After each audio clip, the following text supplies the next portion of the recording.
go ahead here and begin, and maybe I'll just add one more time to hopefully what now is obvious to you, that we are at the end, and we have just one more lecture, that's today. So we're going to wrap up chapter 14 and then get into doing some examples. And I'm not sure how many or how far we will get, but that's what I will do with the balance of the time. Meanwhile, I'll send around these pages here of homework, and any more homework or labs that you want back, I will be placing them in the standard place there in the lab. And so I know it's getting to be like a big mound of paper over there, so it's probably hard to find anything over there. But this will obviously be the last lecture. This will be the last time I send those around. As I wrap up all the other ones, I'll just start setting all of them out there, and if you want to find them, great. If you don't, maybe about midway through the summer, I'll just recycle everything that's still over there in the big pile and start anew for next semester. But I'll say it again that we're going to finish here 14 and get into some examples, and maybe I'll do an example. In my list anyways, I've got like 4 examples from 14, and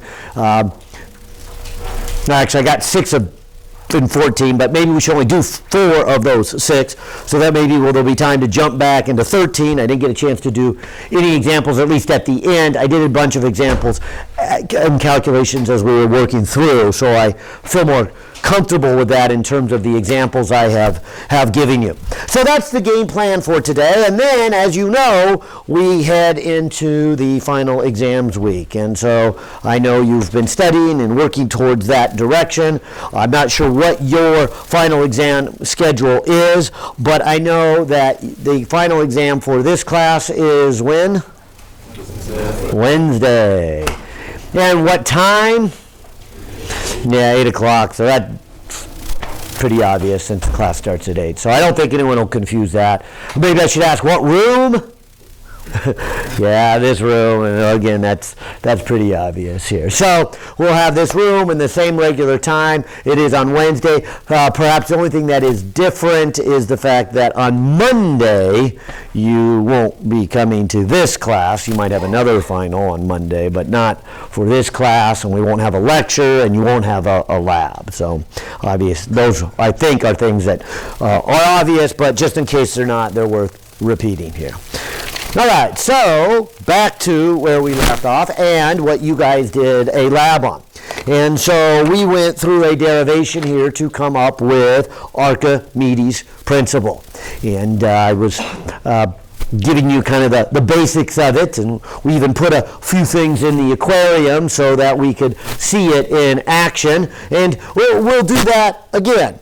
But of course, I think by the time I went through it once, and you hopefully saw it 6 times when you did the experiment on Monday, you're getting pretty familiar with Archimedes' principle. But here's what I was trying to demonstrate.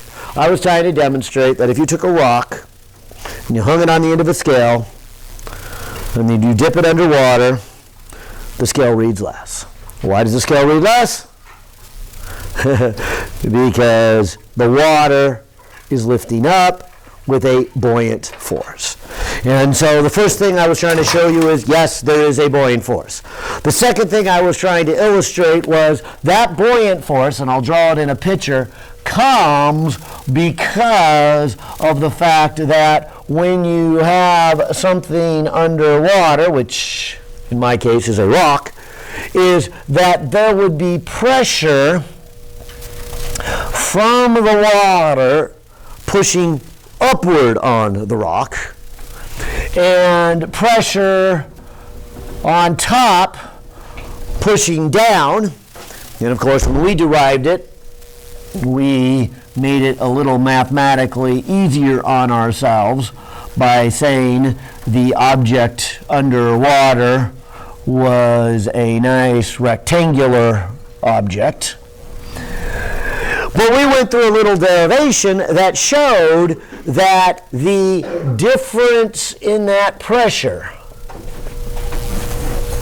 and the fact that the pressure is greater as you go deeper. In fact, we had this. The pressure is at some point 2 is some point 1 plus this rho g times the depth that you went down. And we said then that pressure then, or I should say that pressure difference is the reason you get a buoyant force. So that was point 2. So A, there is a buoyant force. B, it is caused by that pressure difference.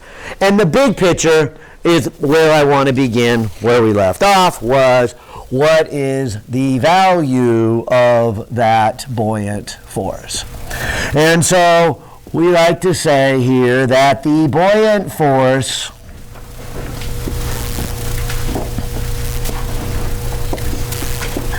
on an object is equal to the weight of the fluid that used to be there, which we label as the displaced fluid. And Archimedes did his argument by saying, imagine then if this rock was not there. What would be there instead? The water. And that water would not be going up towards the top or sinking down towards the bottom. And that was his insight that says the forces surrounding this rock, which if it wasn't rock, it would be now water, are just right, just enough so that it will support more water around it. Perfect. And if you happen to put something that is not water there, well, you'll still have that same force, but that doesn't mean it stays there. It may go up if the force is, the buoyant force then is greater than the weight of the object, or it may go down if the object is heavier than that buoyant force. So let's look at a couple of scenarios. Let me call this case number 1 to follow the way your author puts it. This is really what we have done. We did a few of these in class. You did all of these in the lab. You say, what if the object is completely submerged? Every part of the object is underwater. Or I shouldn't say water, since it is any fluid, as I tried to emphasize in the lab. We did have our 3 different fluids. We had our alcohol, and we had our salt water, and we had our just water. However, let's take this one step further now. Let's look at case number 2. What if the object is not completely submerged? Or put another way, it is floating. And as you probably have seen floating objects, and if not, I will show you, not all the object is underwater, but part of the object certainly is underwater. And so let's look at those 2 cases, and then apply Archimedes' principle. And so coming over here and drawing a picture, I might have something that looks like this. Here I have the fluid. Here I have the object completely underwater. All right? Now, if we were then looking at, say, the net force on that completely submerged object, we would have to say, well, what's the free body diagram look like? Well, it's being pushed up. Let me give that the symbol B. This is the whole new piece of the chapter. There is a buoyant force, as we just said. You can see it on the scale. There is a buoyant force. The cause of the buoyant force is because of that pressure gradient. The value of the buoyant force is Archimedes' principle. The buoyant force is equal to the weight of the fluid displaced. So there would be this buoyant force. Of course, there would also be this force pushing it downward. It called it weight. And so we would have an upward force, which I'll label with a B, a downward force, which I will label with a W. And so this completely submerged object may go to the top, and I should ask you guys, when it goes to the top, what would you say about it going to the top? Well, yeah, well, the buoyant force would have to be greater than its weight. On the other hand, what if it sinks down to the bottom? What would you say? Yeah, then its weight is more than its buoyant force. Let's go through a couple of steps, because you guys already had this discussion about density, but I want you to see it now in the math. How would I calculate the buoyant force? Well, Archimedes principle, it's equal to the weight of the fluid displaced. So how do we calculate the weight of any object? Isn't it the mass of the object times g? But let me put a little sub m underneath it to indicate that I'm talking about the mass of the fluid that is displaced. So I'm not talking about the object. And for that matter, I'm not talking about the mass of all the water, just the stuff that has been displaced. How would I calculate the weight of the object? Well, how do you calculate weight of anything? It's mg. But in this case, the m is the mass of the object. And so if there's anything that is challenging about these problems, it is keeping straight of what mass we're talking about. Are we talking about the mass of the fluid that has been displaced? Are we talking about all the mass of the fluid? Or are we talking about the mass of the object? I don't think we ever talk about all the mass of the fluid, so that one we can rule out. But there are the two masses up here. One is the fluid that has been displaced, and the other is the object. I'll keep going. How would I calculate the mass of the fluid? And I might even say, how would I get the mass of really anything? Wouldn't it be the density times its volume? And so let me write it as rho times v. But let me pause right there. Rho of what? Would it be the fluid or the object? Well, it's a fluid, right? I'm trying to find the mass of the fluid, so I must use the density of the fluid. And I guess technically I must also use the volume of the fluid displaced. And so that's how I would get the mass. Likewise, how would I get the mass of the object? Well, I guess I would say density of object times volume of object. All right. However, each one clearly has a g. That's pretty easy to factor out. But what about the volumes in there? Volume of fluid and volume of object. Are they the same? Yeah, I would say in this case they are. Why would I say they're the same? The volume of object placing that. Right there. Case one, totally submerged. If this thing is completely underwater, that means whatever the volume of that object is also the volume that is being displaced. Well, would that be true in case number 2, where it is floating? No.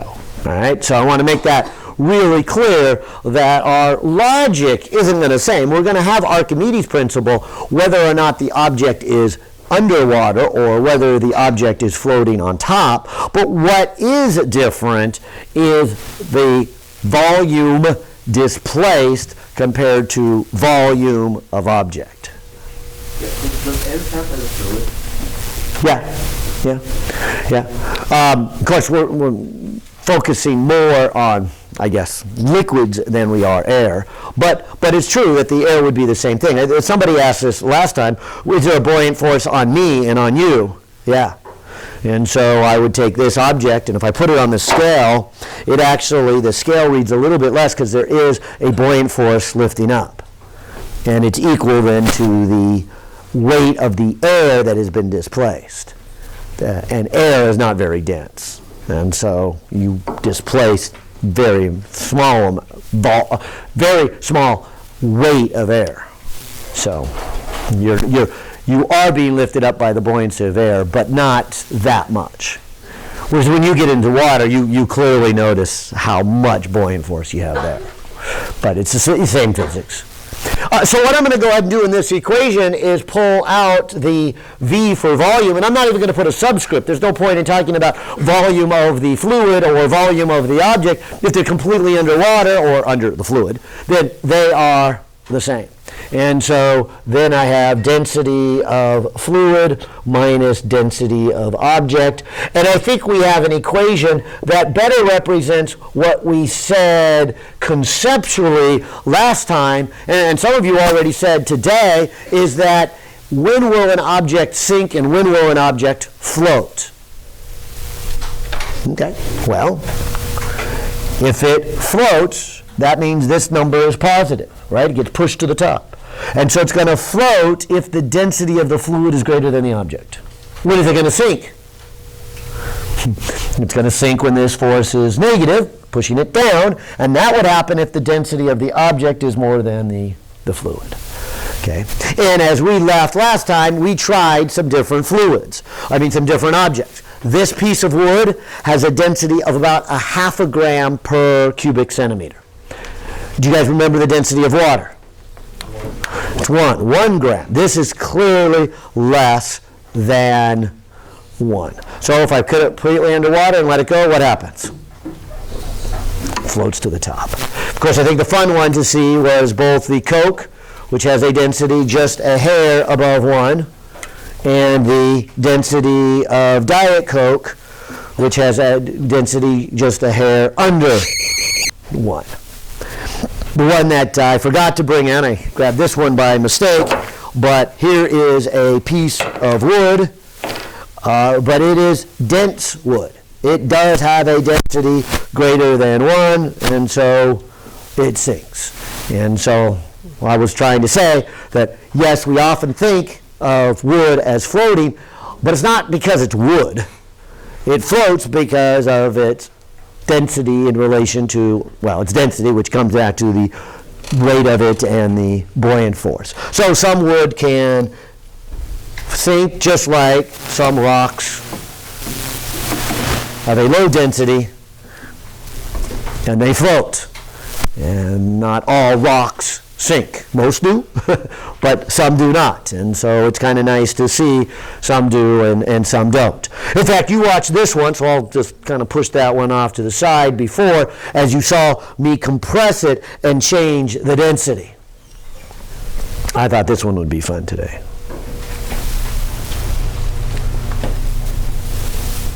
You notice anything?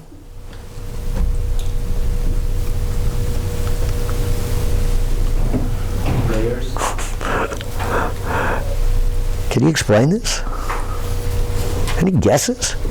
Some density that is between the water and the alcohol, but the white ones are even lower density than the blue ones.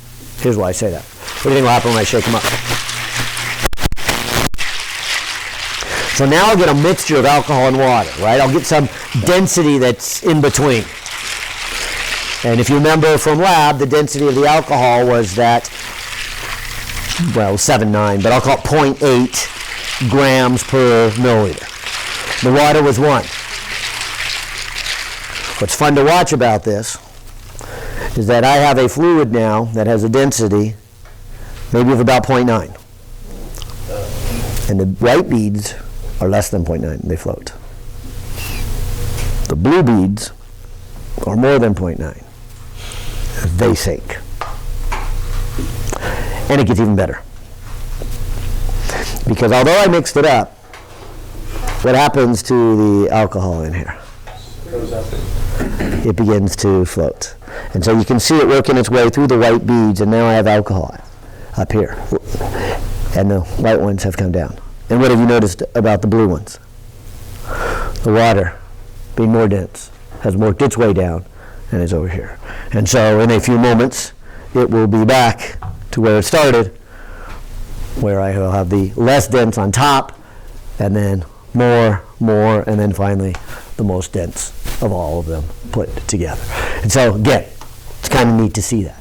Now, that being said, let's move into case number 2. I think case number 2, even though it's the same logic, for some reason gives students the hardest time. And I think the big reason is, and I already pointed it out, that they forget that the volume displaced and the volume of the object aren't necessarily the same numbers.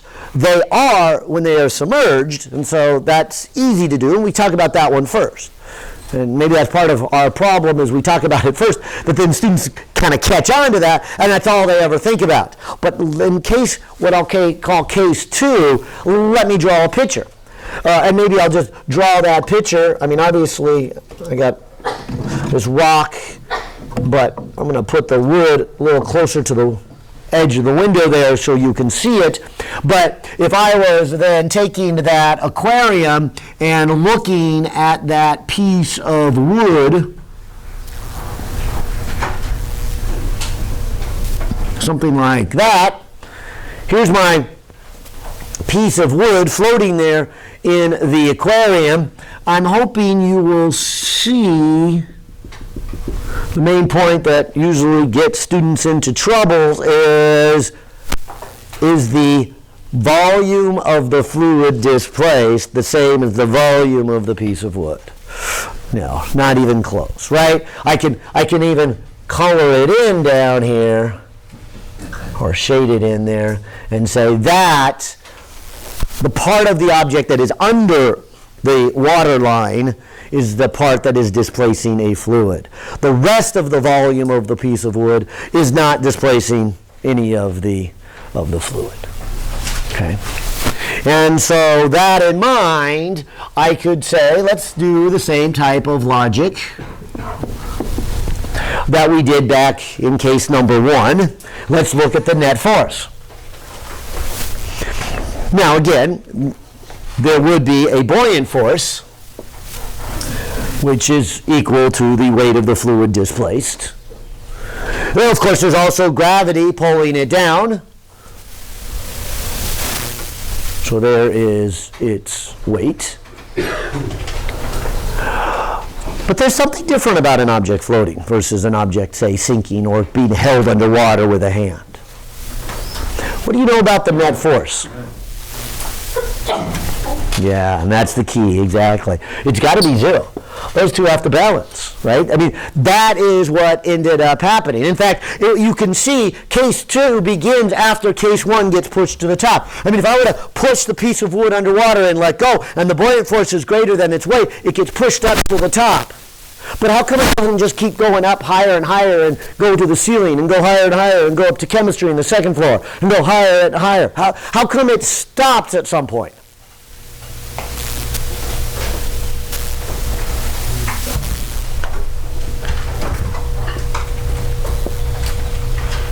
Doesn't as it break the surface, the buoyant force begin to go down? Why? It's displacing less water, right? The buoyant force is equal to the weight of the water displaced. And so it doesn't matter where under the water the object is, it's displacing the same amount of water as long as it is completely underwater. But as soon as it starts to break the surface, the amount of water that it's displacing, like say it is right here, is just a little bit less than it was when it was completely submerged. And so its buoyant force begins to go down. Its weight doesn't change, but its buoyant force does. And its buoyant force goes down and down and down and down, and at some point, its buoyant force then will then equal its weight, and that's the place where it then is now in equilibrium. That's the place where it just sits and hovers. And so if I were to tell you that this block of wood right here is 200 grams, how much water does it displace? 200 grams of water, right? And I suppose we could convert, maybe I should convert that into weight and say whatever the equivalent weight of 200 grams of the wood is would be the same equivalent weight of 200 grams of water. Fair enough? And so that is how much water I would have to displace. If I told you there was a big ship out here and the ship weighs 100,000 tons. How much water does it displace? 100,000 tons. See, because by saying its weight is 100,000 tons, then you know that in order to lift it up, you have to have a force lifting it up equal to the weight of the object. And that comes from the buoyant force. And we know the buoyant force is equal to the weight of the fluid displaced. In fact, maybe you could see it a little bit better if I maybe take some of these floating objects out for a second.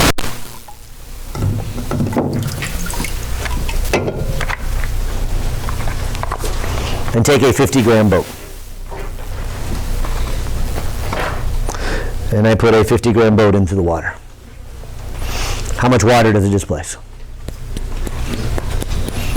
50 grams. What is the volume of water it displaced? Cubic centimeters, yeah, but 50 cubic centimeters. Exactly, because we know water has a density of 1 gram per cubic centimeter, right? So if I were to carry this math out a little bit further here, I would do the same math that I did here. How would I get the buoyant force? Well, the buoyant force would be, I guess, that thing right there, right? Which is the weight of the fluid displaced. So I would say this is the density of the fluid times the volume of the fluid times G. That would have to equal then to the density of the object times the volume of the object times G. Of course, G would be the same on both sides. Okay. But maybe it's worth asking again, is the volume of the fluid displaced and the volume of the object the same? No, not in this case, right? That's the whole idea and the difference between something floating up on top, right? In fact, if I were to rearrange this and write this as volume of the fluid displaced compared to the volume of the object. So I'll move the volume of object over here. And as long as I'm doing some math, let me write this then as density of object over density of fluid, right? What does that mean? How would you describe this ratio to somebody? Volume of fluid divided by volume of object. Smaller than 1. Definitely smaller than 1. Okay. Doesn't it look like a fraction? Right? You're comparing two things? So what am I comparing here?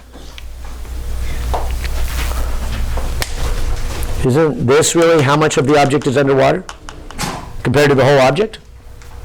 So how would you describe this fraction? The percent submerged. Right, the fraction underwater. If I multiply by 100, it'd be a percentage. Okay, so that ratio would be a fraction. It's a fraction, as you said, less than 1. It is how much of the object is underwater. Good, let's go back to this piece of wood. I put this piece of wood in here, I would say, just visually, about half of it's underwater.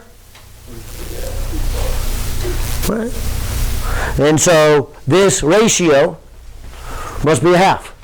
What does that say about the densities here? It's half. It's half. So what would I say about the density of the piece of wood? Yeah, the density of the object must be half of that of the density of the fluid. Exactly. Half of it is under water. Which is how I told you that I know that density of that piece of wood is about a half a gram per cubic centimeter. Those of you, at least in the morning section, I measured the density of the alcohol and the salt water and then put it on the board so you could, use it in part of the lab. And some of you were watching how I did it. What did I do? Anybody in here remember? Yeah, I just took a big thing of alcohol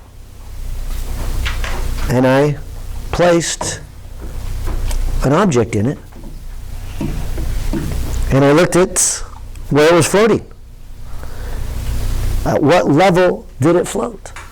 Knowing that the ratio of how much is underwater compared to above water is the same as the density of the object and the density of the fluid. And in that case, I knew the density of the object, and so I could find out what the density of the fluid. So I put it in the salt water, and then I put it in the alcohol, and I didn't bother to put it in the water. In fact, that's how I got the density of the object, is I started with knowing it for the water, and then I put the object in the water and got the density of the object, and then from there, I went over and put it in the other ones. I bet most of you would say styrofoam has a low density. So what do you think will happen if I put it underwater? Or in water? Well, float, first of all. But describe its floating.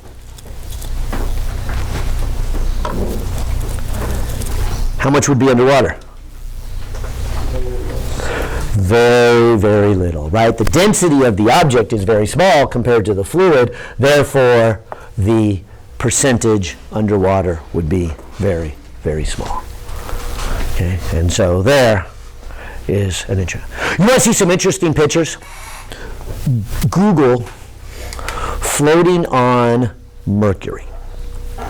Mercury is a metal, but it's a liquid at room temperatures. It is 13.6 times more dense than water. So if you were to put something in a bathtub filled with mercury, what would happen? Most of it would probably float up at the top. And there's some great pictures, and I say look at only pictures because mercury is toxic, but there nonetheless is a lot of crazy people who love to sit on bathtubs filled with mercury. And you are like 90% above the waterline, and just a small amount of your bottom is under it. And it's a liquid, yes, but you float significantly up, sort of like that one there. What if this was salt water? What would be different in all of these? Right, because of the higher density of the salt water, then I would have mathematically here a smaller fraction, and everything would be a little bit higher up. And so things would float really, really high based on their density. If you ever get a chance to get to one of these terminal lake up in the high Sierras that are very salty, Mono Lake is an example, or over in Utah, a bunch of other ones, or I understand the Dead Sea is the most saltiest of all the seas, so you don't have to quite go that far, but if you get that far, don't pass up the chance to go in. Yeah, it's kind of gross and salty and doesn't look very inviting, which is why most people don't go in. But it's a fun exercise. You will be amazed at how much you float. Most of us are used to getting, say, into a pool, and the last thing we think about is being able to just kind of bob with our head above the water. We swim and we take a breath, or we tread water and we take a breath. But if it was dense enough, what would happen? Couldn't you float about this high? And that's the neat thing about getting into Mono Lake. You just kind of wade in there, and you're just hanging in the water, and you float right about here. You don't kick, you don't tread water, your head's above the water. And if you look around at the seabirds, which most of our seagulls, actually that's where they spend the summers. And they come here for the winter, and they go up to Mono Lake. They're kind of fun to watch swim around, because most of the time when I see seagulls, I look out onto the ocean. I see them, either or seabirds, they're floating. They got part of their bodies underwater. But when you see them up at some of these terminal lakes, like Mono Lake, they are so high that their legs are like buried in the water. They're like forcing their legs down into the water just so that they can paddle. It's just eerie looking. It is so dense and so salty to see them float at that particular level. And so that's this whole idea of depends on the liquid and you are in. Okay? And how things float. I'll go the other direction. What if it is already floating, like this boat, and I put some cargo on it?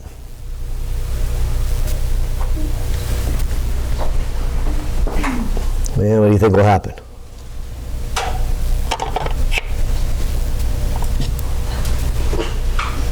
Can you notice enough?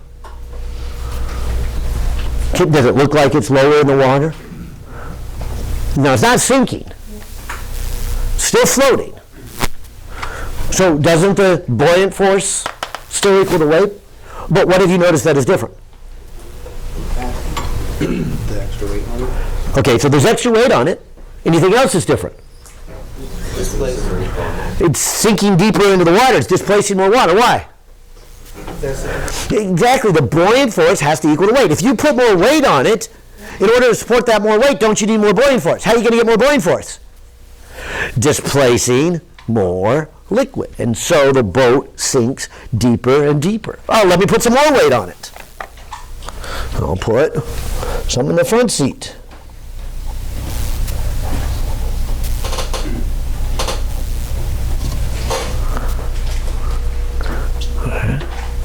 And so again, this boat is a lot heavier, and in order to get enough buoyant force to make it float, it's got to displace more fluid. But again, it's on the surface, so we know that the buoyant force is equal to the weight. And obviously then you can see there is a maximum amount that a boat can handle, since at some point it can't displace any more water. The water actually flows over the top. Looks like I'm close to it. Put a little weight in the back. Nope, that's going to be too much. And so I cannot displace enough water to equal the weight of it, and so the boat is going to sink. Here's a tough question for you. You're in a swimming pool, floating on a raft, and you decide to jump off the raft and then just do what I guess I'll call a dead bend float. You familiar with that? You just take kind of a deep breath and just float there, right? You're just kind of hanging. And most people's densities are just a hair under 1. So they float kind of like Diet Coke, where most of it is underwater. But, you know, you just have a little bit above the water. If you made yourself straight, water would be right here, right? Okay. How about the level of the water on the side of the pool? Did it go up or down when I jumped off the raft and went into the pool?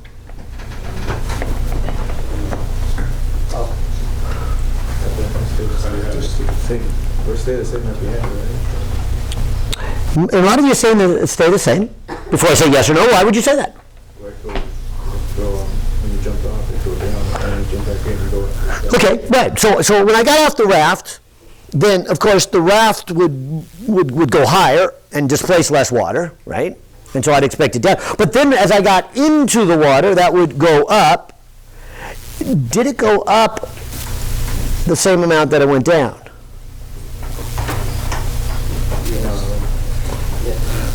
Now maybe before we answer, let's change it. It's not you on the raft. It's a bunch of scrap metal pieces that then the raft dumps into the pool that sink to the bottom. Does the level on the side of the pool go up or down?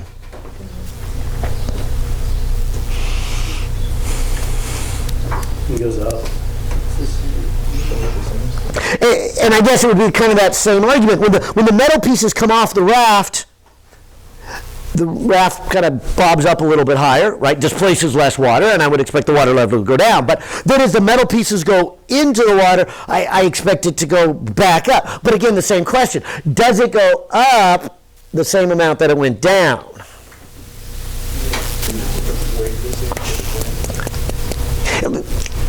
Good approach. Let's put some numbers here. Let's just put 150 pounds, okay? Or it's either a person that's 150 pounds, or it's a bunch of scrap metal that's 150 pounds. Okay, so when they are floating on the raft, whether it's the person or the scrap metal, in order to support that person or scrap metal, don't we have to displace 150 150 pounds of water. So if you were to remove those off the raft, the water level would go down the equivalent of what is 150 pounds. Fair enough? Okay, now you put them into the water. Let's talk about the person. You put the person into the water, and the person floats. What does that tell you? That the buoyant force is 150 pounds on the person. And how do you get a buoyant force of 150 pounds? By displacing 150 pounds. And that would be my argument then, that the water level went to the same amount. So it went down by what is equivalent to 150 pounds of water once the person got off the raft. But when they went into the water lifted them up, which is equivalent of 150 pounds. And I know that because they're floating, and the water level goes to the same. So I would say somebody who got off of a raft and now is floating doesn't change the sea level or the water level. I said sea level because I was thinking about icebergs. Melting icebergs that are in the sea, melting ice that is in your cup, assuming they're floating and they're not stacked onto the bottom, do not change the level. But how about this piece of scrap metal? Piece of scrap metal. As it comes off of the raft, again, the water level would go down, the equivalent of what would be 150 pounds. It goes into the water. Obviously, that displaces some more water. But the fact that it sinks tells you what? It displaces more, less, or the same as 150 pounds? Less. If it was the same as 150 pounds, then what would be the buoyant force? 150 pounds, which would make the metal float. The fact that the metal sinks tells me that the buoyant force is less than the 150 pounds of the scrap metal. So it must be displacing less than the 150 pounds. How much less, I'm not sure, but the fact that it sinks, I know it's less than 150 pounds. So as the water level goes up, I know it is less than the equivalent of 150 pounds. The net effect is the water level goes down. And so something that is floating on this raft that now is sinking, the fact that it sinks is a clue to me that the buoyant force is no longer as much as it used to be, which means it is no longer displacing as much as it used to be. The net effect is the water level goes down. Fair enough? Archimedes Principle, I think, in its best form right there. Well, I will move on. We've done, I think, quite a bit with, and enough with Archimedes' principle. Let's do the second major principle, and that's Bernoulli's.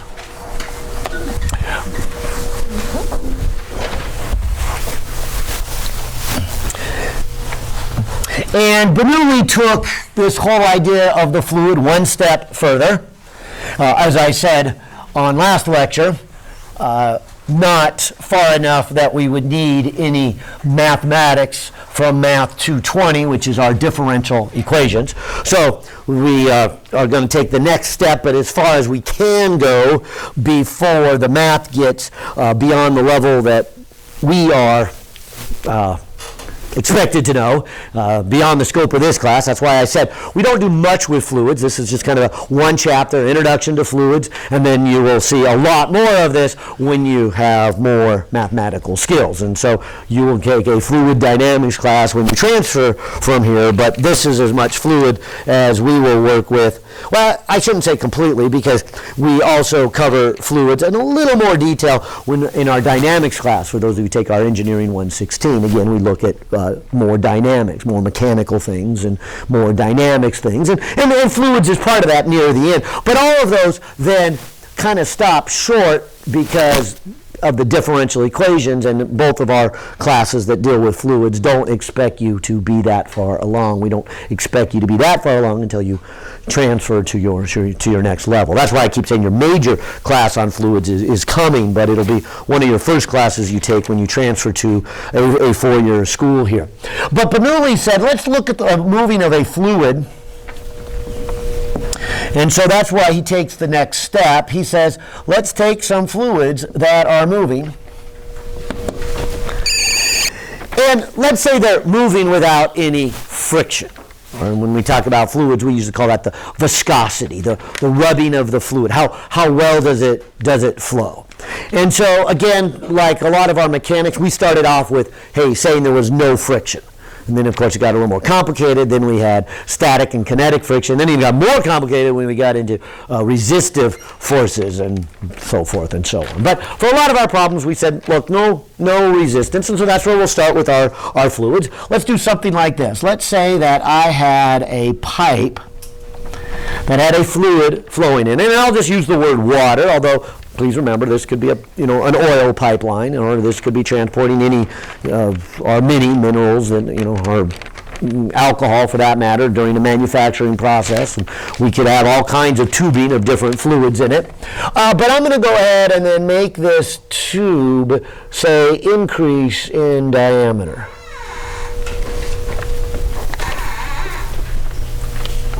As it is kind of moving along here. And here's the reason for that. If you kind of imagine, okay, here is this fluid, and then let's look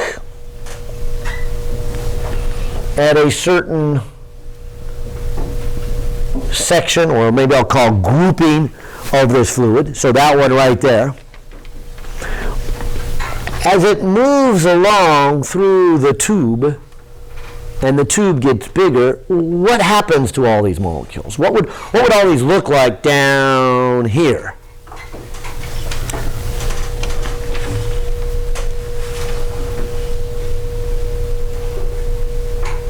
Well, I guess they would kind of be thinner in nature, right? Because don't have a bigger cross-sectional area they can be in. If I call this cross-sectional area 1, and this cross-sectional area 2, because they're the same number of molecules here, I would say that if I called this then X1, then I would then refer to the thickness here as X2. And just conceptually, without doing any kind of numbers, I would say X2 is smaller than X1, that these molecules then spread out. How would X1 and X2 be mathematically related?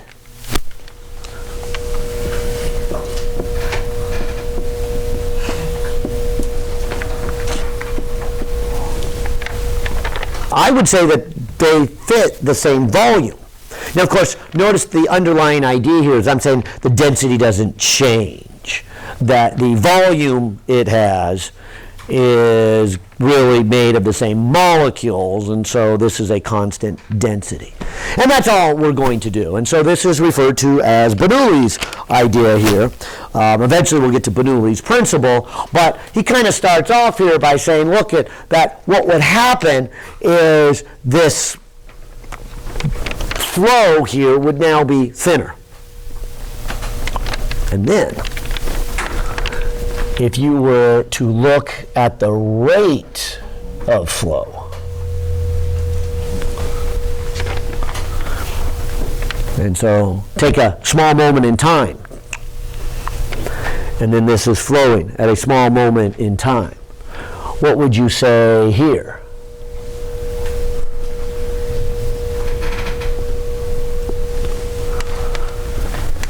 And then over here.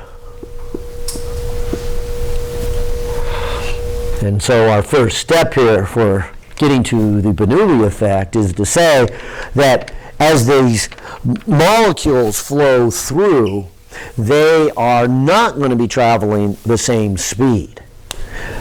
Simply put here, what has to happen is in order to get the same number of molecules or volume through this narrow pipe compared to the big pipe, what does that say about the speed of the narrow pipe? It's got to be faster, right?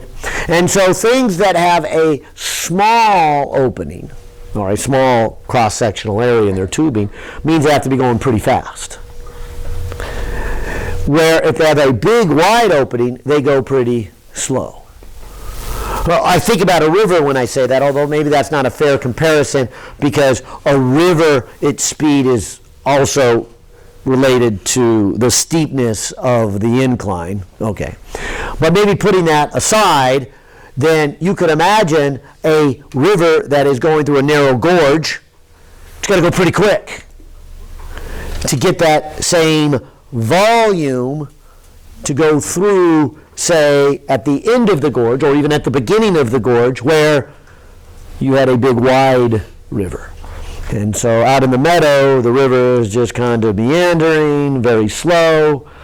The wildlife has no problems getting into it. Nothing knocks it over. They can get plenty of drink. They could wade inside of it. But then when it gets narrow, what happens to it? It goes really, really fast. And of course, probably doesn't surprise you that I happen to have a pipe up here that is pretty good size diameter here compared to here. And so the pipe is big here, narrows here. And what happens over here? It gets bigger again. And so in a minute, but I want to show you a few other things here before I actually hook it up, I'm going to make a fluid go through here. And in this case, I will use air, not water. Otherwise, I just make a big mess all over the place. So to show you some of the things I'm going to show you today with the fluids, I'm going to use air, even though I'm really kind of referring to more as water here. But that is the point I'm trying to get at, right? This particular flow. Maybe you could think of it as the other direction here, right? That if this was big and fat and then narrows, then it's got to go really fast to kind of squeeze out there. And I think most of us have seen this in our garden hoses, where we have a big garden hose and then we install some kind of nozzle on the end that gets really narrow, or we put our thumb over the end of it to make the flowing area very narrow so that what we get is a high speed. And so that's how we get that high speed shooting out the end of the hose, by narrowing it. And so it's going at a low speed in the hose, but a fast speed at the nozzle. Now, that being said, let's talk about the energy. Because if I were to look here at the energy and compare it to the energy here, I might have something like this. I will put the energy it starts with is equal to the energy it ends with, assuming I don't add any energy along the way. All right. So what energy do I have? Well, obviously motion, right? It's kinetic. Okay, so I would say that over here it's 1/2 m v1 squared. Now, that's not the only energies I will have. So let me give myself a little bit of space and start asking you, but I'll go to the other side. Wouldn't the other side have 1/2 m v2 squared? And didn't you already tell me that v2 in this picture is less than v1? So isn't there less kinetic energy here? Where did it go? Where did that energy go?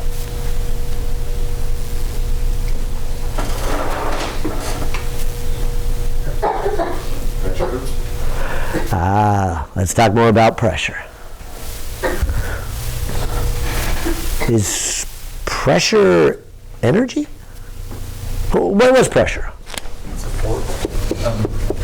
force over. Right, it's force over area, right? But anytime we have force, like the force of gravity, don't we have energy associated with that, right? And if you like, you might think of these as little tiny springs, if you will. And basically what the pressure is doing is when you put a lot of pressure on something, you're kind of like having these microscopic springs pushed together. Because what happens when you take away that pressure? Doesn't those springs kind of snap back out? Giving that energy back in, so it's kind of like an elastic type of energy. In fact, what if I were to multiply both sides by volume?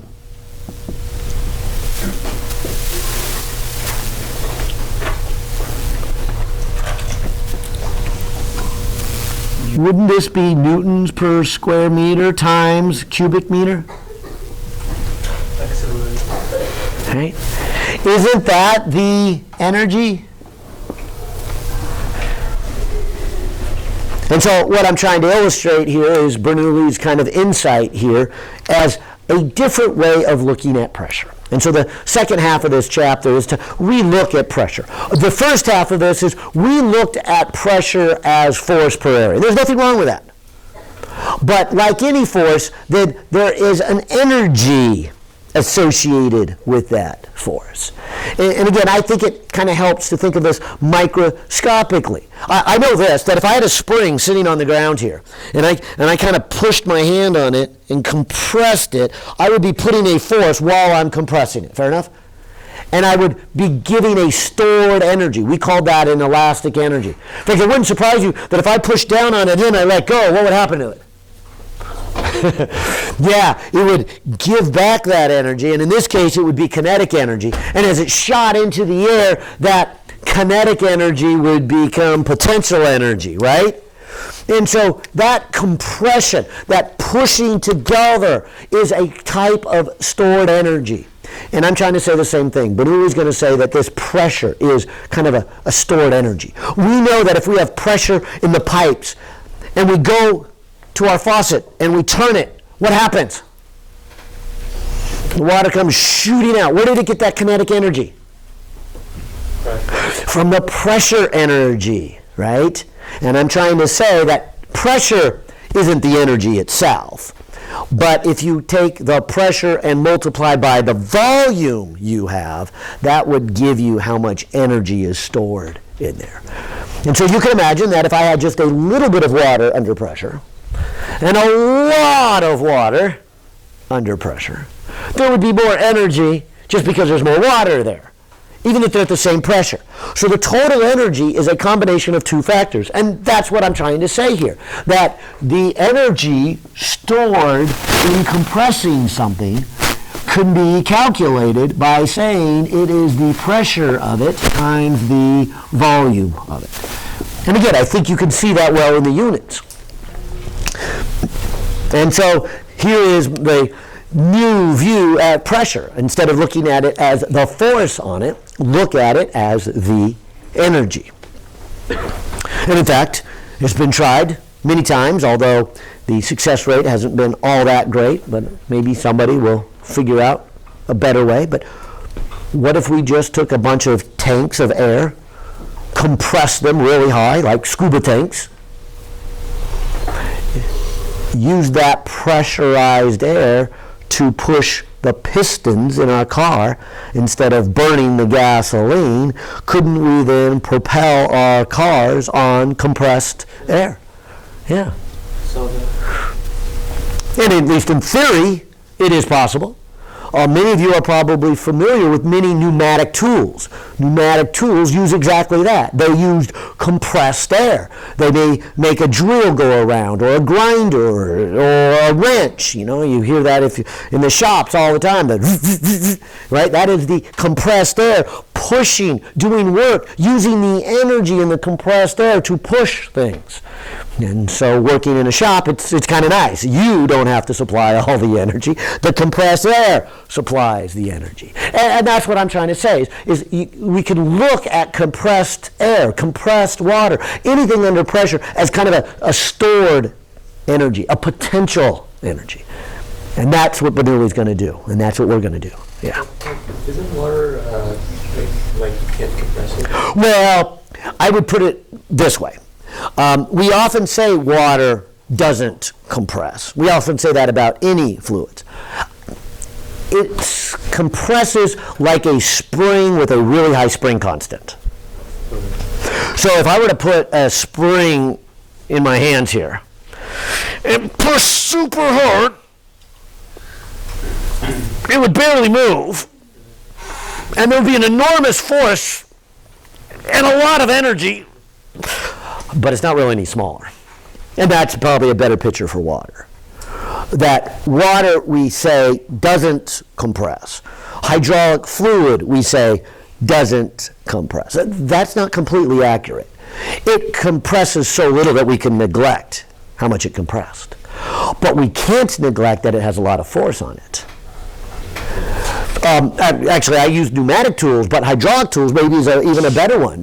You see any of these backhoes out working in the street. I mean, how does the big arm on the backhoe go down and lift up all that dirt? Complex pulling mechanism. It's not pulleys.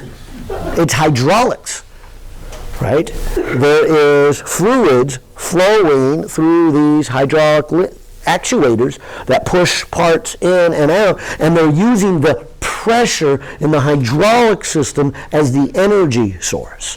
Of course, they have a diesel engine on board, so they're actually ultimately using the diesel fuel as the energy source that then compresses the hydraulic fluid that then lifts the dirt. But the way we get that dirt to lift is through an energy process, burning the fuel, turning it into a hydraulic pressure type of energy, and then using that pressure energy to actually then make it gravitational potential energy as we lift up this dirt and dig this big hole.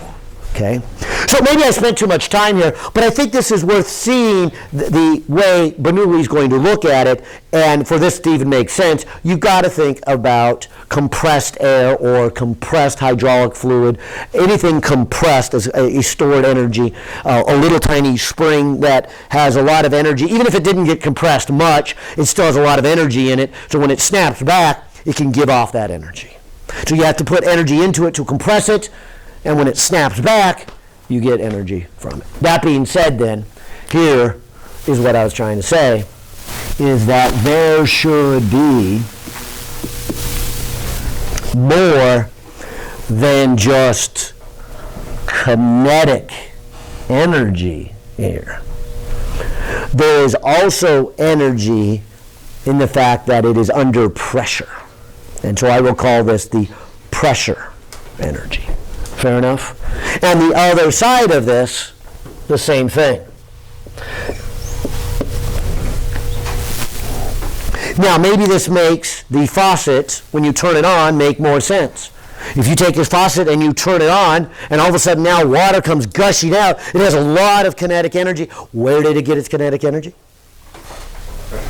From the pressure. So inside the pipe had a lot of pressure energy. Outside the pipe, it has little to no pressure energy. Where did that pressure energy inside the pipe go? Into kinetic energy. And so we let the force of all those molecules being pushed when you open the valve shoot the end ones out the end, and their compressed energy, their pressure energy now becomes a kinetic energy. And so I'm going to make that my next term. And so you see I took a while to get there, because again, I don't know if that one's quite so obvious on the forefront. Yeah. Can you explain why it's PA and not PV? Oh, my mistake. No. Just I still had this in my head. So it's times volume. So it's pressure times volume, and pressure times volume. Volume 2. Thank you. One more energy, and I didn't really show it in this diagram, so maybe I will redraw my pipe. But something else could happen with this pipe. Besides getting bigger,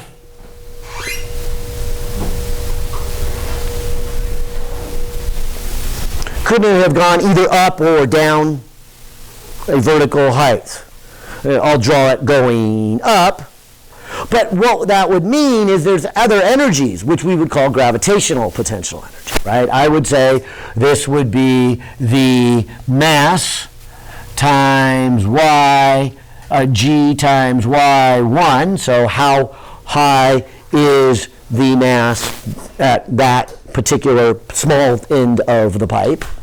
And then on the other end of the pipe, it may go either up or down with gravitational potential energy.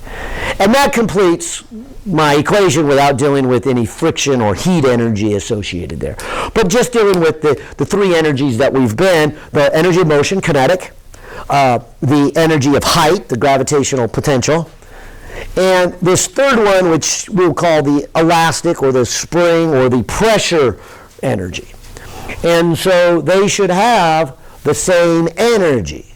That doesn't mean they have the same speeds or the same height or the same pressure, but the combination of all three of those energies remains the same. Where is the Y measured? Your choice, right? Gravitational potential energy, you choose Y equal to 0 anywhere you want. Where would you like it? I think if I was going to go ahead and do this, I would say pick the lowest point, Y equal to 0. So I would say here it has no gravitational potential energy, and then here it has some. Yeah. But like any of our conservation of energy problems, you can pick Y equal to 0 anywhere you want. So then does it change because you pick the center of the pipe? Yeah, and I would also then pick the center of mass. Yeah, and if you do that, then it doesn't change even more when you go up So relative to the bottom of the pipe. this blob would go up to this blob. And to calculate the gain in potential energy, you would be calculating the increase of the center of mass. Now, you would certainly argue that these parts down here go up a different distance than these parts up here, right? Totally agree. But that was the beauty of the center of mass. We could take an object that has size to it and think of it as all condensed to a little point. And that will keep our calculations simpler. Right. Here is Bernoulli's then last step. He says, let's go ahead and divide by the volume. And I put volume 1 and volume 2. That could be confusing because part of our argument here was that the volumes were the same. So I should not have called it volume 1 and volume 2. They're at different locations and they have different cross sections and different thicknesses, but the volume is the same. So I'm going to divide both sides by volume, and it's the same volume. But here's why. We finally get to what's going to call Bernoulli's equation here. What would this first term become? 1/2 rho V1 squared. Now what's rho again? Density. You see it? Mass divided by volume? Okay, let's keep going. What's the second term? Just P1, fair enough. What's the third term? There's density again, right? Mass of the fluid divided by the volume, there's density, times G times Y1. Okay? Same thing on the other side of the equation. This would be 1/2 times density times velocity number 2 plus pressure number 2 plus density times G times height number 2. Let me rearrange that equation. Let me write it as P2 minus P1 on one side of the equation. Because that would be what I would call the change in pressure.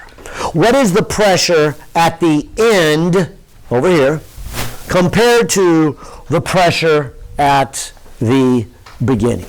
What would it equal? Well, I guess I'd have a 1/2 rho, and it would be a V1 squared minus a V2 squared. That would be these two terms from the kinetic energy. And then I would have these two terms, which is then plus rho G Y1 minus Y2.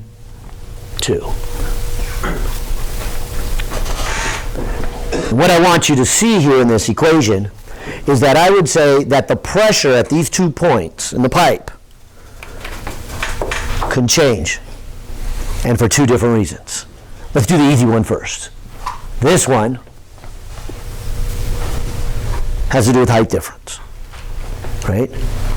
In my picture, I have the water going uphill. I would say then that Y2 is greater than Y1. So this number is negative. I would say that there would be a decrease in pressure in this picture. And hopefully that makes sense. Why is there a decrease in pressure? Why is the pressure lower on the second story compared to the first story? You had to get its energy, right? Down on the first floor, it had a lot of pressure. It gave up some of that pressure energy so it could become gravitational potential energy up at the top. And so a large column of water has lower pressure the higher you go, or more pressure the deeper you go. Didn't we already do that with Archimedes Principle? We already knew that much. We already knew that the pressure was very high near the bottom and very low near the top. And so, and I don't know if, it's not that much, but it is noticeable between a first floor and a second floor. If you live on the second floor, then if you compare your water pressure to somebody who lives on the first floor, or if you live in a two-story house, there's a slight difference in pressure. Most of the time, though, we have pressure regulators on our valve and water flow, so we don't notice it too much. Hopefully, especially in this drought, you have a lot of low flow faucets on, so you won't notice a different flow because of the pressure drops. Your flow is restricted by the nozzle on the end of it, but there is lower, and lower pressures. If you are building a very large skyscraper, you can run into a lot of troubles with this, because to get water to the top story at any significant amount of pressure, with this approach you would have to have an enormous pressure on the first story. Pipe probably couldn't handle it and would bust.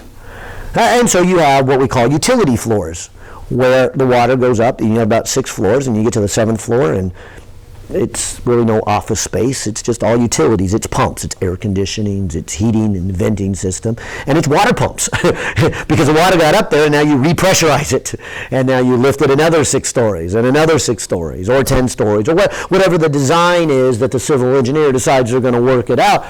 But they're probably not going to try to just make one giant pipe and send water all the way to the top. And so this one, I think, is the obvious piece that the pressure goes down. But it's the second one that I'm thinking for a number of you, this is a new piece of physics. What is this one saying?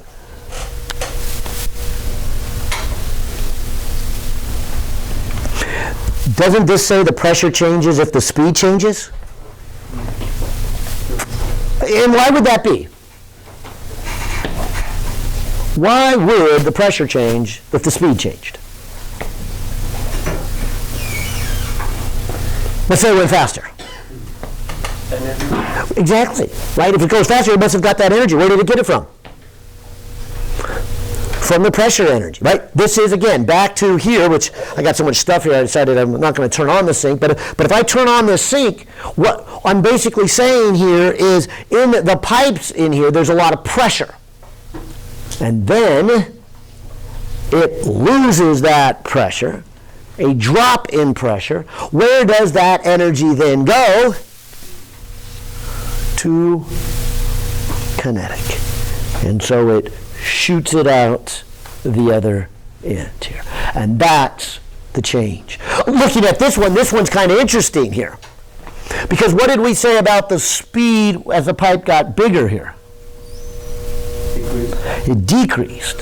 So if you are losing speed, where does that energy go?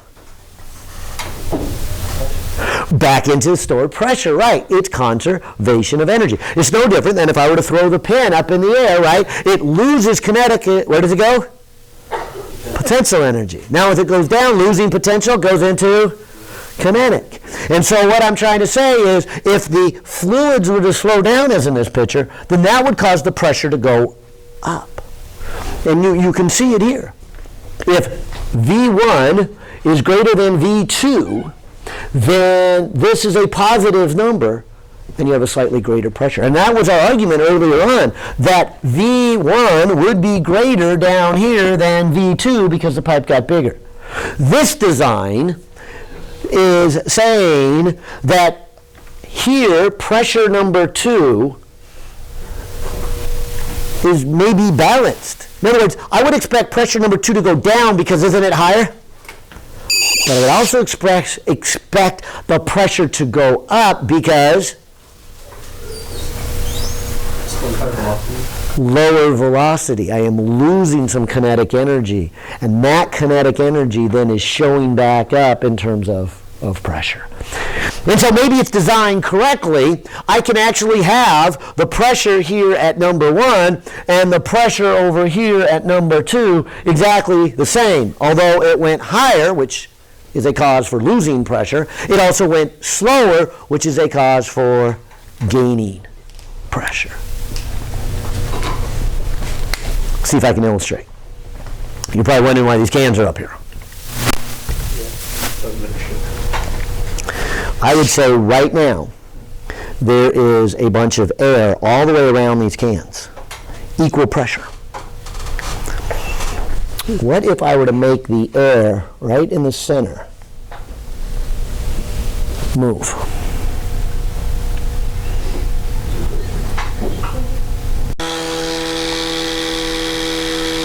I would say at this point I'm blowing equally on both sides, not just on one side. So as I blow equally on both sides, I would argue that the pressure is lower here, but it's also lower here, and the low pressure is equal on both sides, and nothing much happens. But what if this was spinning like that? What would the spinning of this cylinder tend to do with the flow of the air? It would tend to drive it to this side. And so what will end up happening is by rotating it and blowing on it, the air will be forced mostly to this side. I'm sure some still goes on this side, but a lot more is going to end up on this side. So what does that say about the pressure over here? It's going to be low compared to here. So what should happen? Like that can, that should then push it that way. Yeah, that's it. And so I got my little fan. I got my little string to give this a good spin. I'll put my fan. Yeah. Sure enough. And there it moves it. It's really no different than any of you sports lovers who like baseball, tennis. Did I bring golf ball? I don't bring golf ball. Ping pong ball, soccer ball, right? What does the spinning of the ball do for you? I'll grab the baseball here first. But if the ball is thrown, depending on its spin, we'll just kind of do the standard, you just kind of release it straight and it rolls off the tip. This would give it what we often call a backspin. So what's that doing as it goes through the air? Isn't that forcing the air up over the top? And what does that do? It makes the low pressure here compared to here. What does that do? Tends to lift it. Now remember, we still have gravity falling down, so chances are it's not going to go up, but it's not going to fall like a batter is used to seeing a ball fall. It's going to look to them like, hey, the ball is rising on me. And so we've got this rising fastball, and hopefully then they swing, but hopefully if you're the pitcher anyways, they'll swing, they'll miss it, and it'll rise up above the bat, or maybe enough that it pops up and just gets an out. Yeah.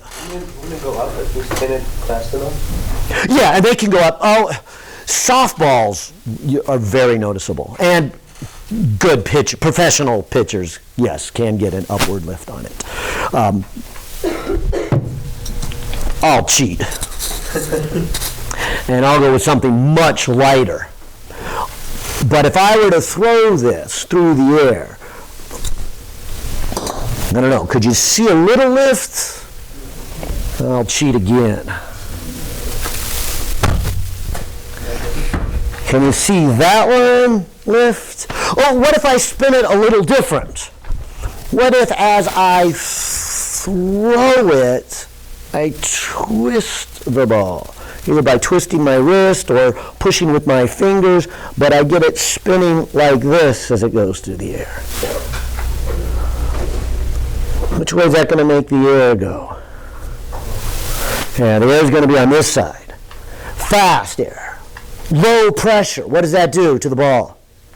Pushes it this way. And so the ball goes sideways, a curveball or a slider, and it moves over. Spinning it the other way, a screwball, will make it go in the other direction. Yeah. So I'm a little confused because the whole thing is spinning. Why is it only bringing air to one side? Like, isn't the other side of the ball? Yeah, but let me grab it. Okay, so here's the ball. Let's say it's going towards you, and I'll spin it this way. Okay, so as it is traveling towards you and it makes impact with the air, this surface is dragging it that way, yeah.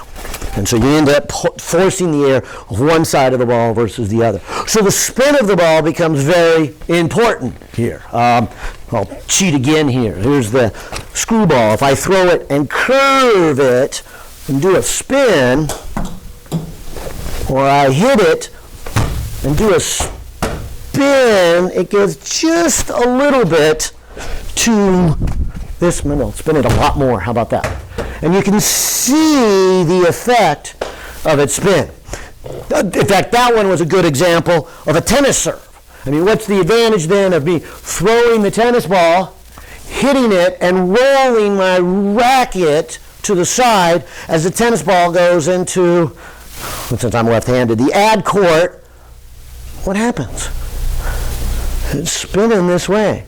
And the idea is to get it to hit and keep going that way and chase my opponent, either that they never get it over there or they're so far that way, then the next hit I just go that way, and there's no way they're going to get a point out of that, right? And so there's the spin. Or the other way around. As my opponent comes running back to get the ball and I go to hit it back, how do I hit the ball so I can hit it fast enough yet still land in the court? Right. As I come back, I hit the ball and I roll over the top. I get what we call a top spin on this ball.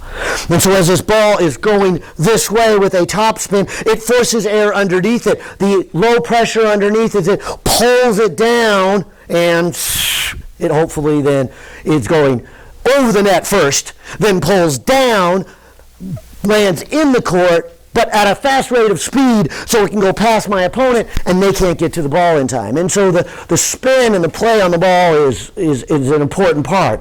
If I'm trying to hit a home run, perhaps I should hit a little angle down. What would that do to the ball? Backspin. What's that do? Gives it lift. It goes a little farther.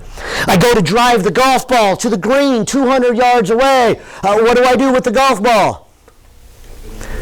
And hopefully have a club that's got a little tilt in the head so that as it hits it, it spins the ball with a backspin. But hopefully I don't slice the ball so it goes that way and lands out in the rough somewhere. And so the play and the spin of the ball is important. Well, you brought up soccer. I have a free kick. There's the goal. Unfortunately, my opponents make a big line in front of me, so I don't get a direct shot to the goal. How do I get it to the goal? Right. And hopefully the ball heads off this way with a spin and goes around the opponent and spins and goes to the goal. And so the spinning of the ball and the aerodynamics applied with the ball is a fascinating part of all of these games. Volleyball, tennis, soccer, ping pong. And as mentioned earlier, I said, we could put air through here. And I claimed earlier that right here at this part of the pipe it would be narrow. So what would be the speed there? Higher. And according to now, when we add this in, if it's a higher speed, what should be the pressure there? Lower. And so I happen to have little openings up at here, so I can measure the pressure. And I got a unique way of measuring the pressure. Remember blowing on these cans? If I were to blow the air and see what the pressure is, the air would flow up and go around both sides of that ping pong ball. It's fairly stable, because what happens if the ping pong ball tries to move out to the left or to the right? If it tries to get out, say, to my left, the air is blowing on its right. What does that do? It brings it back into the flow. And so these want to be in the flow. They get pulled into the flow. So this would be a measure of how much pressure there is compared to this.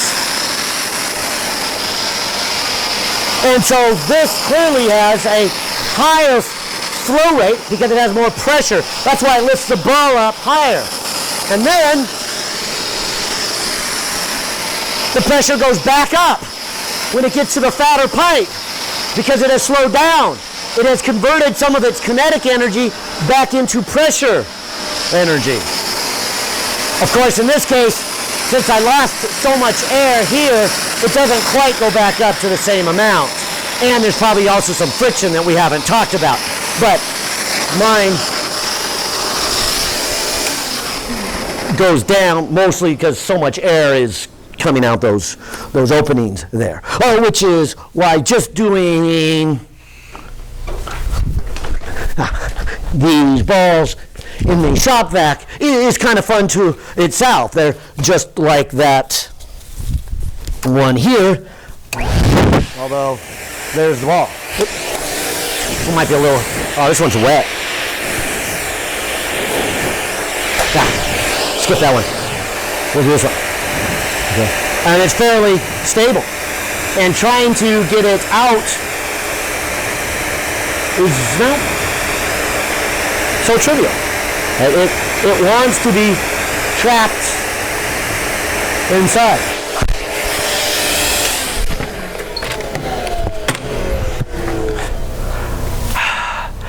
Long semester, a lot of work. I can't wait till summer, and it's come down and throw a frisbee. I don't have to ever think again.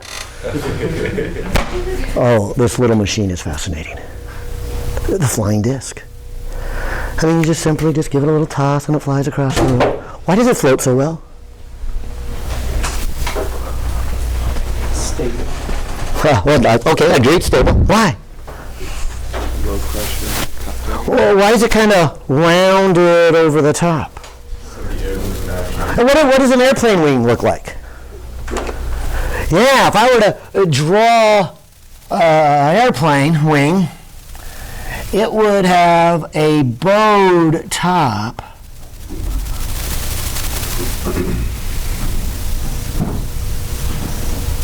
And what's the purpose? I'll leave the back ones alone for a moment. But what's the purpose of that bow? It creates the lift.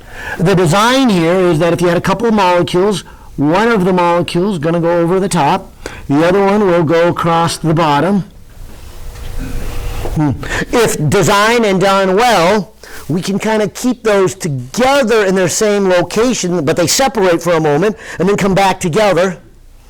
But since the top one traveled a greater distance over the arch, over the curve, doesn't it travel then a greater speed? And what do we say about greater speeds? Lower pressure. So as this airplane wing is moving forward, you get a low pressure over the wing. And I think you already know airplanes don't fly unless they're moving. And here's why, right? You need to get that pressure difference. And to get that pressure difference, you're invoking a Bernoulli's principle, which is the difference in that velocity. That the difference in velocity is what gives the airplane its lift. In fact, what would you say about the faster you go? The greater the pressure difference is, and therefore the more lift you get. What is the most dangerous time on an airplane ride? Take off and landing. Take off and landing. Why? you're not paying attention. Again, I don't mean you, I guess, as a passenger, but just in general, for the pilot. Why are the takeoff and landings really the danger time on a flight? Right, and I heard both of those. Those are really good. One of them, I'll recognize, but that's not the one I want to focus on, is, yeah, obviously you're so close to the ground that if anything goes wrong, you don't have time to react. You don't have distance to fall and correct for a mistake. All right, true. But the other one, as you said, is what would you say about the high speeds? A lot more lift, right? Plenty easy to get lift. So at low speeds, you don't have much lift. So obviously, one of the dangers is, what if your airplane never gets going fast enough to get enough lift to equal the weight of the airplane? Well, you're just going really fast and running out of space. Obviously not a good ending to that one, right? You're just going to go, right? And so that's why, every pilot knows there's what they call the point of no return. What does that mean? You pass that, you're going so fast now that if you hit the full brakes, you're not going to stop in time. You're going to go in the river or the ocean or whatever's on the other end of that runway. But on the other hand, you're not going fast enough to lift. So you're at the point of no return. It's, full throttle. Even if we crash, I guess it's better to be crashed at a high speed, we gave it a try, than it is to say, we never got lift. And so you're at that point. And the pilot needs to know where that is, because when you get to that point, I don't care what happens, we got to keep trying. And if an engine goes out, then maybe we're down to one engine or three engines, whatever the plane is, and we just got to give it a try, because we're not stopping in time. All right, and that's this whole idea of the lift. However, there is a clever technique that will allow you to get more lift when you're at a lower speed, and you probably know this. What do? Yeah, you got these little flaps, and so part of the wing is designed to extend down during the takeoff and landings, and that's why they're there. Because once you're flying at 500 miles an hour, you've got plenty of lift. You don't need much bow to it and much surface area. It's when you're at the 125 miles an hour, 150 miles an hour, where you're trying to take off, is where you want to get a lot more lift. And so the wings are what I would say are shape shifters. We change their shape, giving them a certain amount of lift, because we essentially want the same lift. We want them to lift the weight of the plane, whether they're going 500 miles an hour or whether they're going 150 miles an hour. And that's reason for the bow to it. But notice this is the same physics.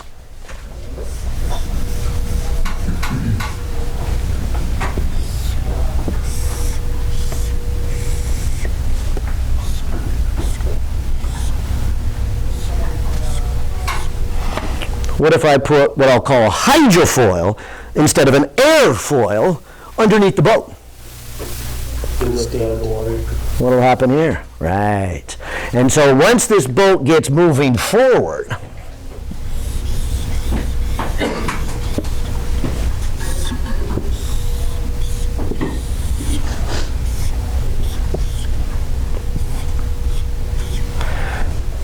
it's no longer bumping on wave to wave. It's certainly a much more pleasant ride and more efficient ride, because I'm not plowing through the water and lifting it up. I do have the hydrofoil that have to plow underneath the water, but that's very hydrodynamic and it flows through much easier. So a much more efficient, a faster ride, a more pleasant ride, less fuel consumption ride. And so hydrofoils, although not really common, too much common here, we still have them. Our island packers here use a hydrofoil in moving out to the islands. It's good for the paying passenger who really is not used to the rough seas, and they can have a pleasant ride and tell their friends, and more customers come back, as opposed to say, don't ever do that, I got so seasick, you will never want to do that again. So back to the flying disc. I ask again, why is it bowed over the top? I think we answered that much of it. Why the spin?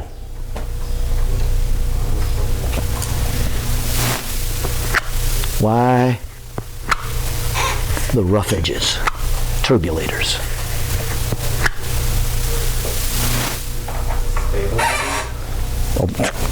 Stabilize, sure, why?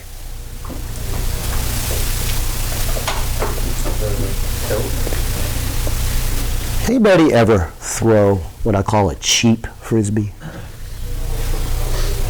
One that doesn't have the turbulators? One that usually is nice and smooth? Usually has a company logo on front, right? You give it a nice little throw, everything's looking good, it's going to your friend, and it goes. Yeah. Why?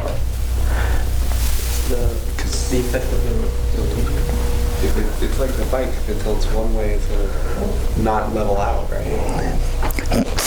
Yes, you guys are definitely on the right track. And whoever said the sucky thrower, it may be true too. But even a good throw with a bad frisbee doesn't work out well because it's not aerodynamically designed well. It's more of a company logo than it is the design.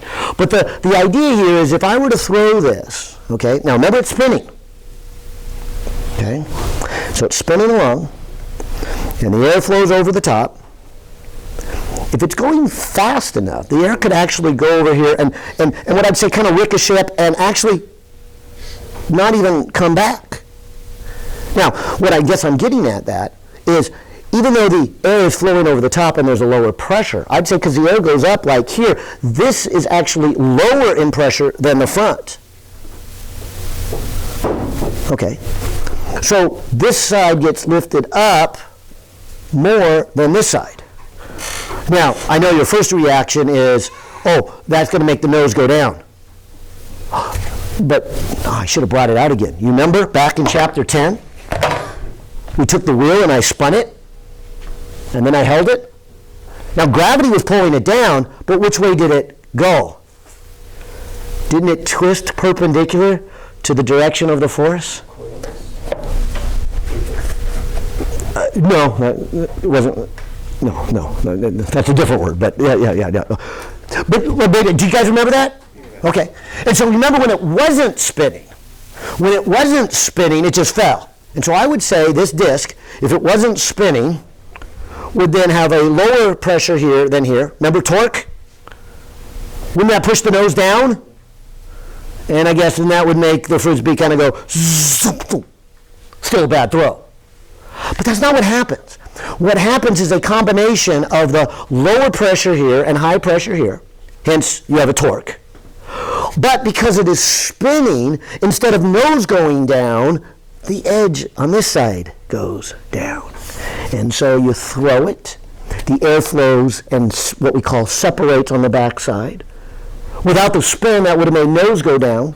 With the spin, then it makes the left side go down, and then the frisbee heads off to the side. Answer? Slow the air down so it doesn't hit so hard and ricochet up. There they are.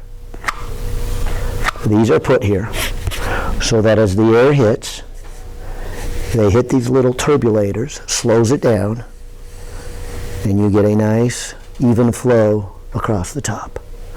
And you don't get more lift here. Although we're not done. I told you it's a fun toy. You will never stop thinking about physics again. When you throw this frisbee, as it moves through the air, isn't this right edge moving forward and this left edge moving backwards? So doesn't the airflow on this side different than the airflow on this side? In fact, this side as it's moving in, I would say kind of stops the air flowing over the top. This side over here, I would say increases the air flowing over the top. You're not going to get the same lift on left and right side. You're going to get more lift, if I'm throwing it this way and I'm left-handed, but you're going to get more lift here on the left than on the right. Isn't that a torque? Making it do this? Except that's what it would do if it wasn't spinning, right? I really wish I would have brought that wheel up here. Because if you have a spinning wheel, and so now I have a spinning disc, and I try to push it this way, what happens to it? Nose goes up. And so as this thing flies, and it begins to go down, it forces its nose up, catching even more air and keeping it alift. And so it takes advantage of all these wonderful things of the fluid dynamics that we're doing now and the lift, and the appropriate lift with the spinning and the angular momentum and the torque to force its nose up. And a really well-designed and well-thrown Frisbee can go really, really far. It has lots of lift. Nose keeps climbing up, giving it more lift when it's appropriate, at the appropriate speed, and the two balance just perfectly. And it is quite sophisticated toy for $5. It's amazing on the aerodynamics that is in a spinning disc. All right, well, I guess I'll say that's enough goodies on that. I said I would do some example problems, so maybe I should here. Shall we try one or two? I didn't leave too much time there because I got a little carried away there on talking about some other things, but I like that spinning disc, obviously. It's a good discussion of a lot of the physics that we have done here. But let me go to at least setting us up for doing some examples. Whoops, turn this on.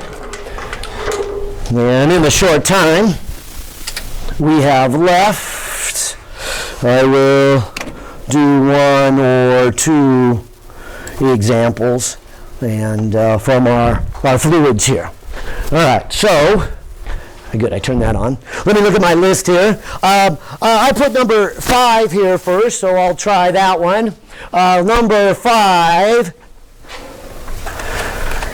is, as to be expected, kind of the beginning here of this fluid chapter, so I suspect it's kind of an Archimedes or even just a pressure one before that. Where is number 5? It's just a basic pressure gauge, yeah. And so a pressure gauge, what you might find in some of your dive gear or actually working in the atmosphere, an altimeter saying how high are we going, is basically measuring pressure. And it's built something like this. It usually is an airtight container. So in here I will say I have a vacuum, but it has some kind of piston here that can slide back and forth as pressure is pushed on it, and how far it moves by compressing a spring is essentially telling you how much the air pressure is, or water pressure, or whatever happens to be in. I think this is water. And it says here, the spring in a pressure gauge shown in figure 14.2, let me not turn back there, but that's what the picture looks like, a standard pressure gauge, has a force constant of 1,000 newtons per meter and a piston that has a diameter of 2 centimeters. As the gauge is lowered into water, so this pressure gauge is going to measure how much pressure in the water, which is also connected to depth. So you people who dive out here, you have a depth gauge. It's really a pressure gauge that's measuring the pressure and then converting that to knowing how deep it should be. All right, lowered into water. It says here, what change in depth would cause the piston to move by a half a centimeter? Well, if this were to move backwards a half a centimeter, then that means that if I did a free body diagram on here, I would be getting a force of kx from the spring, and I would getting a force of pressure times the area on the outside. And since it moved it back and then it's stationary there, this is our static equilibrium. These two forces are equal. So I would know that Kx is then equal to Pa. Okay? And so there's my pressure gauge. Now I'm going to go under the idea, they don't really say, but we call this zero when it was at the surface of the water. Now the reason I say that is because at the surface of the water, don't we have atmospheric pressure? Okay. So this movement is caused by the increase in pressure due to the increase in depth. I say that because this problem, and I chose it, is the equation that we found the pressure at some depth in the fluid is the pressure above it times this m, g, and h for how deep we are. And I probably should have used A here for atmospheric pressure. But if I have, say, the ocean, there would already be some pressure at the surface of the ocean. That is really coming from the air molecules. And then it increases beyond that. And so the pressure at some depth, this much, is caused by the water. The total pressure is both the atmosphere plus the increased pressure as you go under the water. But I think what they're trying to say in this problem is that this pressure gauge reads zero pressure on the surface. And so it's what we often call gauge pressure. We don't really mean zero pressure when we're at the surface. What we mean is that's our reference point. This is what we're used to, and we want to measure how much pressure is above that. Your car tires are the same way. If your bike or car tire went completely flat and you put a gauge on it, it would say zero. No, that's not zero pressure, because you have the atmosphere pressure. But what you want to do is use that compressed air to hold up your car or your bike, so you want to know what the pressure is above the atmosphere. So this problem leads to this then would be the increased pressure. And so I'm going to put, oops, and my mistake, that is density there. My bad. And so we have a rho, I'll put G first, a rho, a G, an H, an A, a K, and an X. And now all these numbers we can put in. We would have a KX, we would have a rho, we would have a G, we would have an A, and that should equal to our H. And so that's what they're saying is something about depth here, right? As the gauge is lowered into the water, what change in depth causes the piston to move a half a centimeter? So in the top, I am going to put 1,000 newtons per meter. Down in the bottom, I will put, or the X, I will put a half of centimeter, but I'll put it in units of a meter. Or the density, now the density is coming from the water. They don't say if I'm in the ocean, which is what I was thinking, versus diving in fresh water. Slightly different, since one is salt water. I'm going to go with the, well, since they don't tell you density, I bet they expect you to use kind of the standard for water, which is fresh water.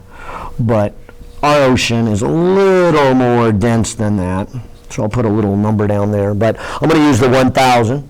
Then it's the 9.8. Then the area would be pi times the radius squared, right? And so if my pressure gauge moved inward a half a centimeter, then hopefully it will move a little dial that says what depth am I at. And according to this, I would be at a depth of 1,000 times 0.005 divided by, 1,000. I could have left those off. Divided by 9.8, divided by pi, divided by 0.01 squared, coming up with a 1.62 meters, really?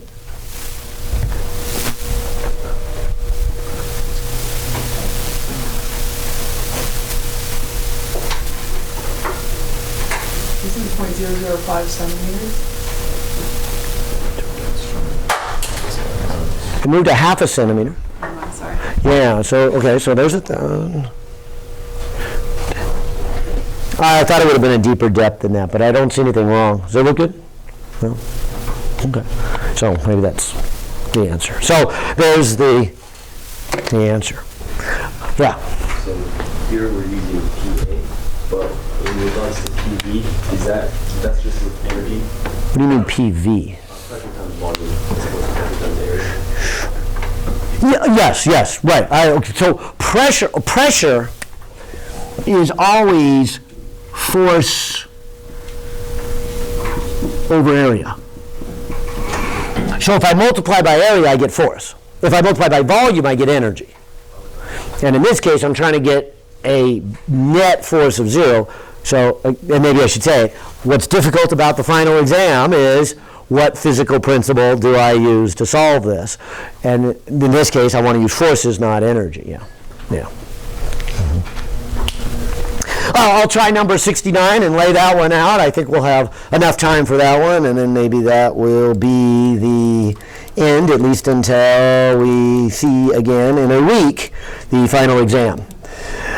69, kind of a fun one to do here, is it says we have a U tube, which is open on both ends, and it is partly filled with water. Let me start right there. So this, did you say U-tube? Is that was, yeah, U-tube is pretty close to a U-tube, huh? Right. But no, this is a real U-tube before the days of the video service. But this is just some glass hardware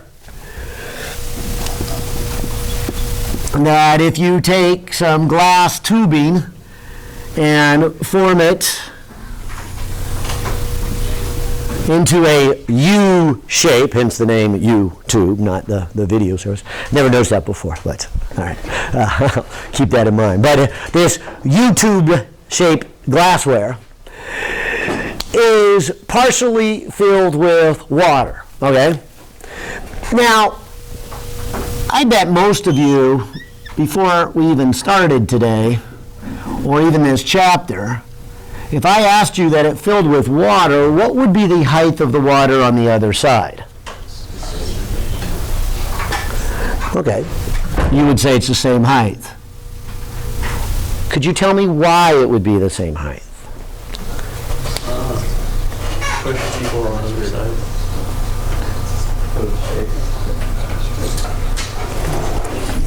And maybe the thing to do is to get down at the bottom and realize, I'll call it pressure 1 and pressure 2, these two tubes, if you will, are creating a pressure that are competing. And if they're going to, quote unquote, stop moving, then that means they have to be equal forces, which, since they're the same area, have to be equal pressures down at the bottom. Fair enough?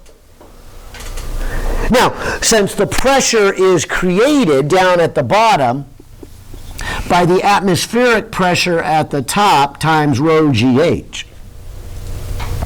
And the same thing can be said about the other side, the atmospheric pressure times rho GH.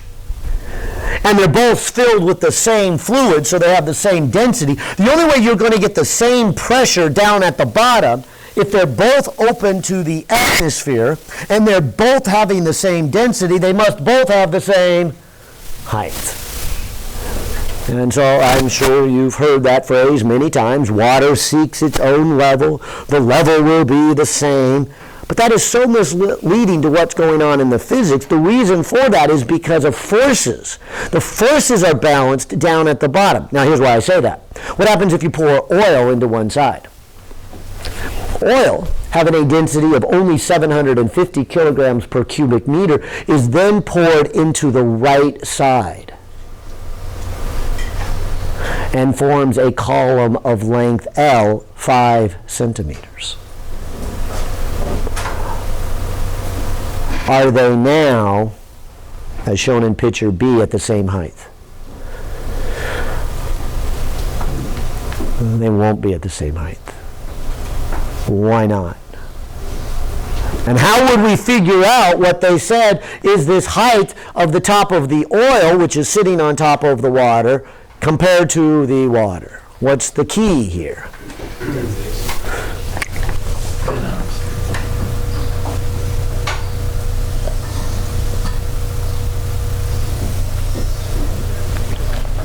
And so maybe I have the water at this level, the water at here, and then the oil. And as they said, this oil is 5 centimeters tall.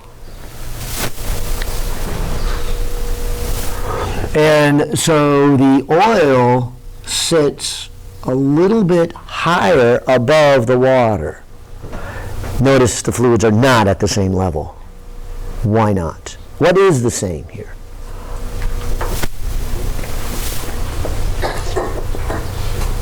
And there's the logic again.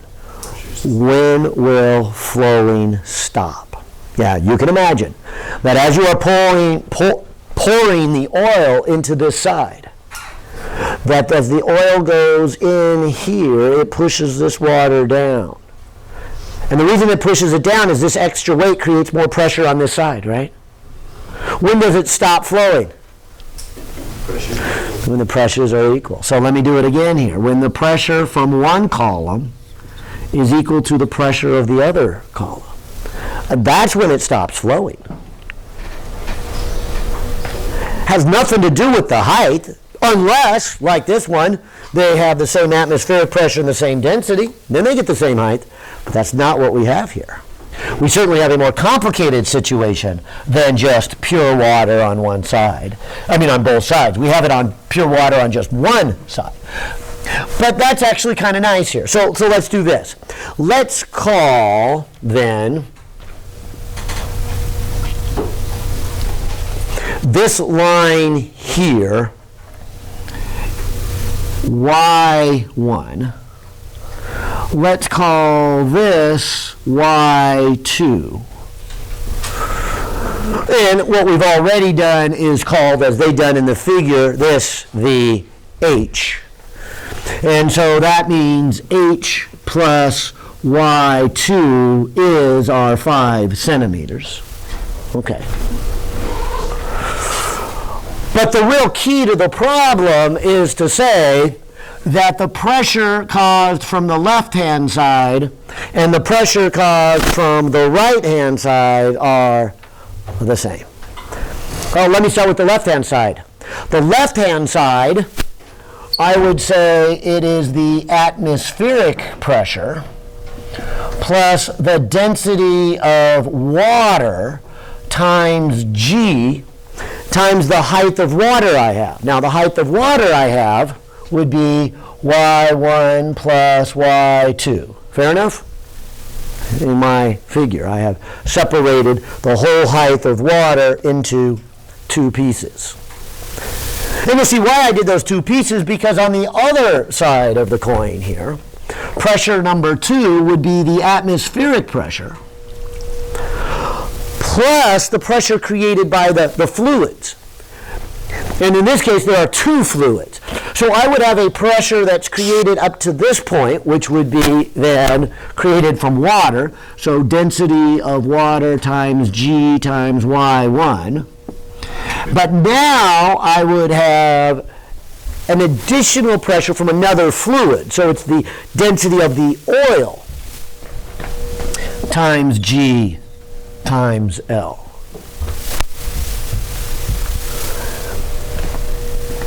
And maybe now you can see why I separated the water on the right-hand side into these 2 pieces, because then you're going to get density of water times G times Y2, the only thing remaining on this side, because that is going to cancel, and this is going to cancel with that term, leaving you only with this term. And on the other side, you're going to get density of oil times G times L. I'll put another way, and some of you, it looked like you already saw this. I was calculating it as total pressure has to equal total pressure. But sometimes it's a little more convenient to measure the changes as opposed to total pressure. Now, here's what I mean by that. If you look at this picture and you draw a line right here, you would agree that everything down here is the same. So if you ignore all these, realizing that they're already the same, you must conclude that the pressure created from this one must be equal to the pressure created from this one. And that's really what this equation is saying. How much increase here, how much increase there. It's like keeping score in golf, if you ever played golf. You don't usually count how many swings you have. You count how many is it related to par. And so if the hole has a par 3 and you take 3, you mark it down as 0. And so you don't want to count how many swings you have. You mark it of how many is the difference from whomever decided it should be the correct amount. So are you under par or are you more than par? And so our physics is that way a lot of time. Our accounting is that way a lot of times. It's not how much do you have, but how much has it changed? And that's where you could have started. So some of you said this and some of you said this. Both of you are right. But now we can actually put in the numbers. This we know is 1,000 kilograms. The G shows up on both sides, so I won't even put that on here. Then I will get the Y2. This is 750. And this then is, and I'm going to put it back into centimeters, the 5 centimeters. Because that means Y2 is 3/4 of 5, which is what? 15 over 4, which is 3 3/4. And so my H is the remaining 1 1/4 to account for that. So this oil speck is a 1 and, what did I say, 1/4 centimeters above that. And we're 25 seconds over. So I will stop and say, study hard. Don't lose focus. We're almost there. And it's easy to kind of give in on a race, but if you've ever run a race and it's a 10K and you're 9.5 Ks done, are you really going to stop after 1K? I mean, this is the time to leave it all on the field. No sleep, no rest. That's all on the other side. Give it everything you've got. Study, study, study. Practice problems. You can eat and sleep and socialize after next week. All right. Good luck.